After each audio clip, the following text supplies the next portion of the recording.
किस्से कविताएं में आपका स्वागत है। आज सुनिए मुंशी प्रेमचंद की प्रसिद्ध कहानी झांकी। कई दिनों से घर में कलह मचा हुआ था। मां अलग मुंह फुलाए बैठी थी, स्त्री अलग।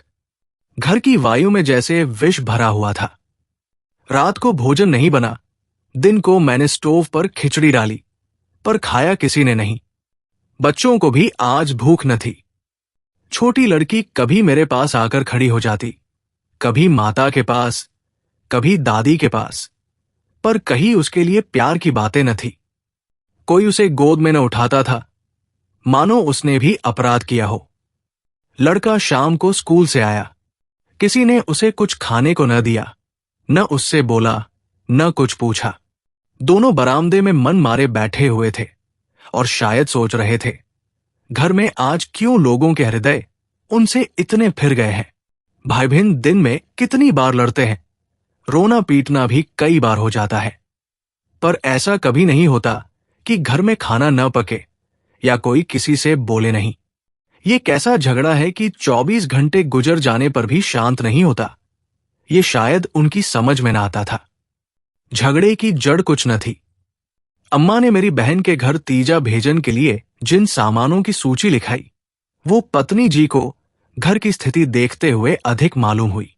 अम्मा खुद समझदार है, उन्होंने थोड़ी बहुत काटछांट कर दी थी, लेकिन पत्नी जी के विचार से और काटछांट होनी चाहिए थी। 5 साड़ियों की जगह 3 रहें तो क्या बुराई है। खिलौने इतने क्या होंगे, इतनी मिठाई की क्या जरूरत। उनका कहना था, जब रोजगार में कुछ मिलता नहीं, दैनिक कार्यों में खींचतान करनी पड़ती है, दूध घी के बजट में तकलीफ हो गई तो फिर तीजे में क्यों इतनी उदारता की जाए। पहले घर में दिया जलाकर तब मस्जिद में जलाते हैं, ये नहीं कि मस्जिद में तो दिया जला दें और घर अंधेरा पड़ा रहे। इसी बात पर सास बहू में तकरार हो गई, फिर शाखें फूट निकली। बात कहां से कहां जा पहुंची, गड़े हुए मुर्दे उखाड़े गए। अन्योक्तियों की बारी आई, व्यंग्य का दौर शुरू हुआ और मौनालंकार पर समाप्त हो गया। मैं बड़े संकट में था।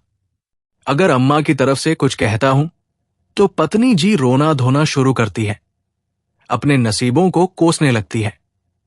पत्नी कीसी कहता हूं तो जन मुरीद की उपाधि मिलती है, इसलिए बारी बारी से दोनों पक्षों का समर्थन करता जाता था, पर स्वार्थवश मेरी सहानुभूति पत्नी के साथ ही थी। खुलकर अम्मा से कुछ न कहा सकता था, पर दिल में समझ रहा था कि ज्यादती इन्हीं की है। दुकान का ये हाल है कि कभी कभी बोहनी भी नहीं होती। असामियों से टका वसूल नहीं होता तो इन पुरानी लकीरों को पीटकर क्यों अपनी जान संकट में डाली जाए। बार बार इस गृहस्थी के जंजाल पर तबीयत झुझलाती थी। घर में 3 तो प्राणी हैं और उनमें भी प्रेम भाव नहीं। ऐसी गृहस्थी में तो आग लगा देनी चाहिए। कभी कभी ऐसी सनक सवार हो जाती थी कि सबको छोड़ छाड़ कर कहीं भाग जाऊं। जब अपने सिर पड़ेगा तब इनको होश आएगा, तब मालूम होगा कि गृहस्थी कैसे चलती है।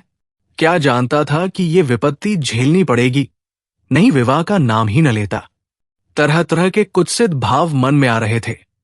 कोई बात नहीं, अम्मा मुझे परेशान करना चाहती है।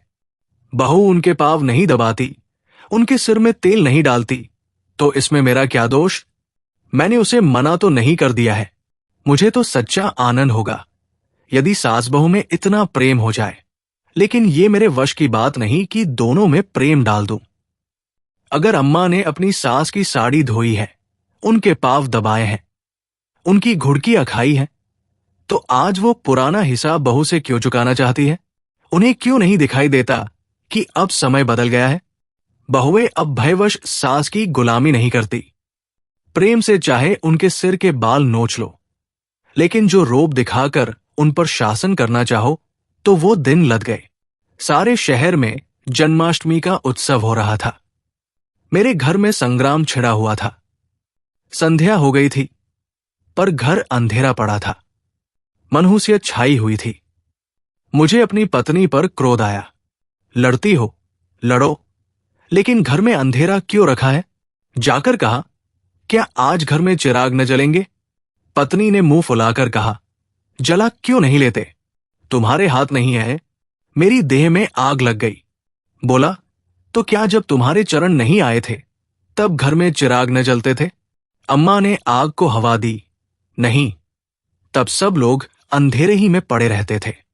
पत्नी जी को अम्मा की इस टिप्पणी ने जामे के बाहर कर दिया। बोली, जलाते होंगे मिट्टी की कुपी, लालटेन तो मैंने नहीं देखी। मुझे इस घर में आए 10 साल हो गए। मैंने डांटा, अच्छा चुप रहो, बहुत बढ़ो नहीं। ओहो, तुम तो ऐसा डांट रहे हो जैसे मुझे मोल लाए हो। मैं कहता हूं चुप रहो। क्यों चुप रहूं? अगर एक कहोगे तो 2 सुनोगे। इसी का नाम पतिव्रत है। जैसा मुंह होता है वैसे ही बीड़े मिलते हैं। मैं परास्त होकर बाहर चला आया और अंधेरी कोठरी में बैठा हुआ उस मनहूस घड़ी को कोसने लगा जब इस कुलच्छनी से मेरा विवाह हुआ था। इस अंधकार में भी 10 साल का जीवन सिनेमा चित्रों की भांति मेरे नेत्रों के सामने दौड़ गया। उसमें कहीं प्रकाश की झलक न थी, कहीं स्नेह की मृदुता न थी। सहसा मेरे मित्र पंडित जयदेव जी ने द्वार पर पुकारा, अरे आज ये अंधेरा क्यों कर रखा है जी? कुछ सूझता ही नहीं। कहा हो? मैंने कोई जवाब न दिया। सोचा, ये आज कहां से आकर सिर पर सवार हो गए? जयदेव ने फिर पुकारा, अरे कहा हो भाई, बोलते क्यों नहीं? कोई घर में है या नहीं? कहीं से कोई जवाब न मिला। जयदेव ने द्वार को इतनी जोर से झझोड़ा कि मुझे भय हुआ, कहीं दरवाजा चौखट बाजू समेत गिर न पड़े। फिर भी मैं बोला नहीं। उनका आना खल रहा था। जयदेव चले गए। मैंने आराम की सांस ली। बारे शैतान टला, नहीं घंटों सिर खाता। मगर 5 ही मिनट में फिर किसी के पैरों की आहट मिली और अब की टार्च के तीव्र प्रकाश से मेरा सारा कमरा भर उठा। जयदेव ने मुझे बैठे देखकर कुतूहल से पूछा, तुम कहाँ गए थे जी? घंटों चीखा, किसी ने जवाब तक न दिया। ये आज क्या मामला है? चिराग क्यों नहीं जले? मैंने बहाना किया। क्या जाने, मेरे सिर में दर्द था। दुकान से आकर लेटे तो नींद आ गई और सोए तो घोड़ा बेचकर, मुर्दों से शर्त लगाकर। हाँ यार, नींद आ गई। मगर घर में चिराग तो जलाना चाहिए था, या उसका रिट्रेंचमेंट कर दिया। आज घर में लोग व्रत से हैं, हाथ न खाली होगा। खैर चलो, कहीं झांकी देखने चलते हो। सेठ घोरेमल के मंदिर में ऐसी झांकी बनी है कि देखते ही बनता है। ऐसे ऐसे शीशे और बिजली के सामान सजाए हैं कि आंखें झपक उठती है। सिंहासन के ठीक सामने ऐसा फीवारा लगाया है कि उसमें से गुलाब जल की फुहारें निकलती हैं। मेरा तो चोला मस्त हो गया, सीधे तुम्हारे पास दौड़ा चला रहा हूं। बहुत झांकियां देखी होंगी तुमने, लेकिन ये और ही चीज है। आलम फटा पड़ता है। सुनते हैं दिल्ली से कोई चतुर कारीगर आया है, उसी की ये करामात है। मैंने उदासीन भाव से कहा, मेरी तो जाने की इच्छा नहीं है भाई। सिर में जोर का दर्द है, तब तो जरूर चलो। दर्द भाग न जाए तो कहना। तुम तो यार बहुत दिक करते हो। इसी मारे मैं चुपचाप पड़ा था कि किसी तरह ये बला टले, लेकिन तुम सिर पर सवार हो गए। कह दिया मैं न जाऊंगा, और मैंने कह दिया मैं जरूर ले जाऊंगा। मुझ पर विजय पाने का मेरे मित्रों को बहुत आसान नुस्खा याद है। यो हाथापाई, धींगा मुश्ती, दौलत पे में किसी से पीछे रहने वाला नहीं हूं। लेकिन किसी ने मुझे गुदगुदाया और परास्त हुआ। फिर मेरी कुछ नहीं चलती। मैं हाथ जोड़ने लगता हूं, घिघियाने लगता हूं और कभी कभी रोने भी लगता हूं।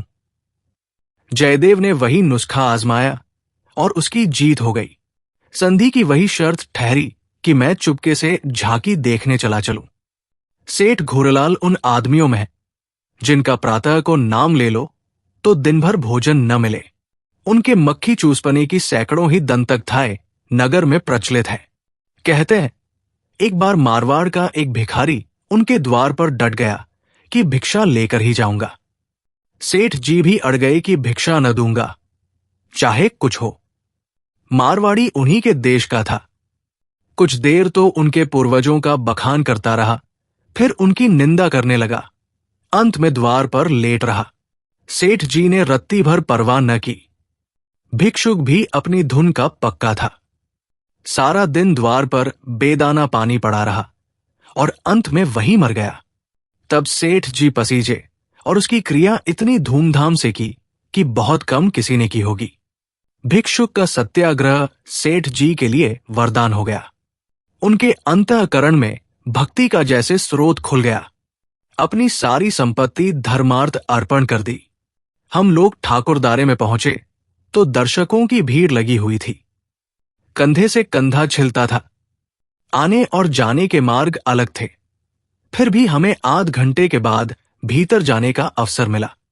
जयदेव सजावट देख देखकर लोटपोट हुए जाते थे, पर मुझे ऐसा मालूम होता था कि इस बनावट और सजावट के मेले में कृष्ण की आत्मा कहीं खो गई है। उनकी वो रत्नचटित बिजली से जगमगाती मूर्ति देखकर मेरे मन में ग्लानि उत्पन्न हुई। इस रूप में भी प्रेम का निवास हो सकता है। मैंने तो रत्नों में दर्प और अहंकार ही भरा देखा है। मुझे उस वक्त यही याद न रही कि ये एक करोड़ती सेठ का मंदिर है और धनी मनुष्य धन में लौटने वाले ईश्वर की ही कल्पना कर सकता है। धनी ईश्वर में ही उसकी श्रद्धा हो सकती है। जिसके पास धन नहीं, वो उसकी दया का पात्र हो सकता है, श्रद्धा का कदापि नहीं। मंदिर में जयदेव को सभी जानते हैं। उन्हें तो सभी जगह सभी जानते हैं।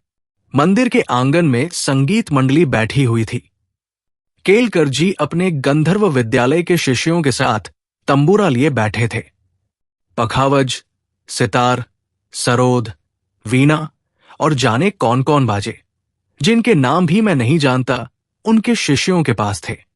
कोई गीत बजाने की तैयारी हो रही थी। जयदेव को देखते ही केलकर जी ने पुकारा। मैं भी तुफैल में जा बैठा। एक क्षण में गीत शुरू हुआ। समा बंध गया।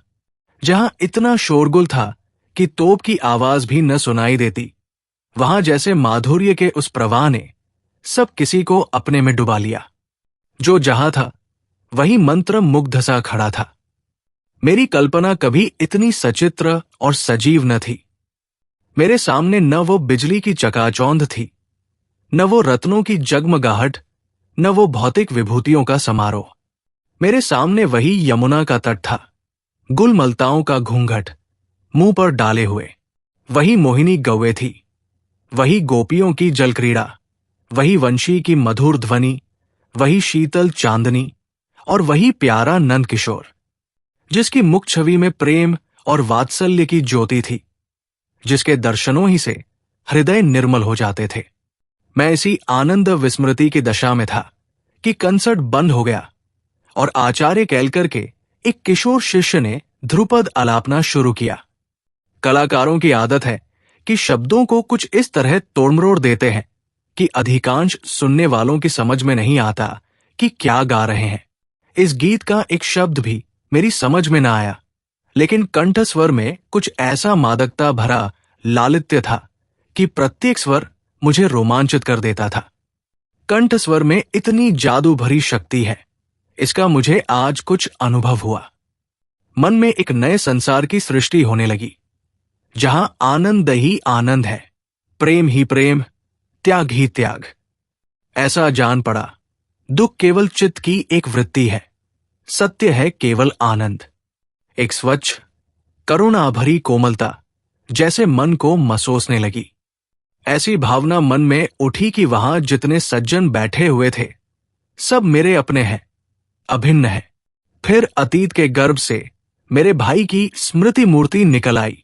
मेरा छोटा भाई बहुत दिन हुए मुझसे लड़कर घर की जमाजथा लेकर रंगून भाग गया था और वही उसका देहांत हो गया था। उसके पाश्विक व्यवहारों को याद करके मैं उन्मत्त हो उठता था।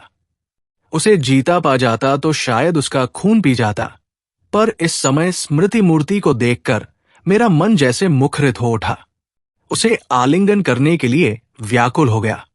उसने मेरे साथ, मेरी स्त्री के साथ, माता के साथ, मेरे बच्चे के साथ जो जो कटु, नीच और घृणास्पद व्यवहार किए थे, वो सब मुझे भूल गए। मन में केवल यही भावना थी, मेरा भैया कितना दुखी है। मुझे इस भाई के प्रति कभी इतनी ममता न हुई थी। फिर तो मन की वो दशा हो गई जिसे विह्वलता कह सकते हैं। शत्रुभाव जैसे मन से मिट गया था। जिन जिन प्राणियों से मेरा बैर भाव था, जिनसे गाली गलौज, मारपीट, मुकदमाबाजी सब कुछ हो चुकी थी, वो सभी जैसे मेरे गले में लिपट लिपट कर हंस रहे थे। फिर विद्या, पत्नी की मूर्ति मेरे सामने आ खड़ी हुई। वो मूर्ति जिसे 10 साल पहले मैंने देखा था। उन आंखों में वही विकल कंपन था, वही संदिग्ध विश्वास, कपोलों पर वही लज्जा लालिमा, जैसे प्रेम सरोवर से निकला हुआ कोई कमल पुष्प हो।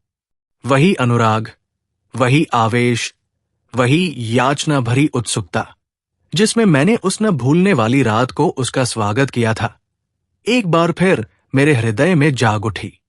मधुर स्मृतियों का जैसे स्रोत सा खुल गया। जी ऐसा तड़पा कि इसी समय जाकर विद्या के चरणों पर सिर रगड़कर रो और रोते रोते बेसुध हो जाऊं। मेरी आंखें सजल हो गई। मेरे मुंह से जो कटु शब्द निकले थे, वो सब जैसे मेरे ही हृदय में गड़ने लगे।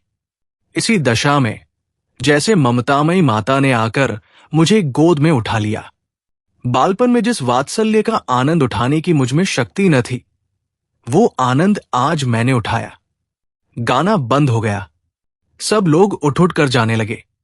मैं कल्पना सागर में ही डूबा रहा। सहसा जयदेव ने पुकारा, चलते हो या बैठे ही रहोगे? ऐसी और कहानियों के लिए आप किससे कविताएं पेज को, चैनल को लाइक, फॉलो व सब्सक्राइब करें प्लीज। कोई सुझाव हो तो अवश्य दें। धन्यवाद।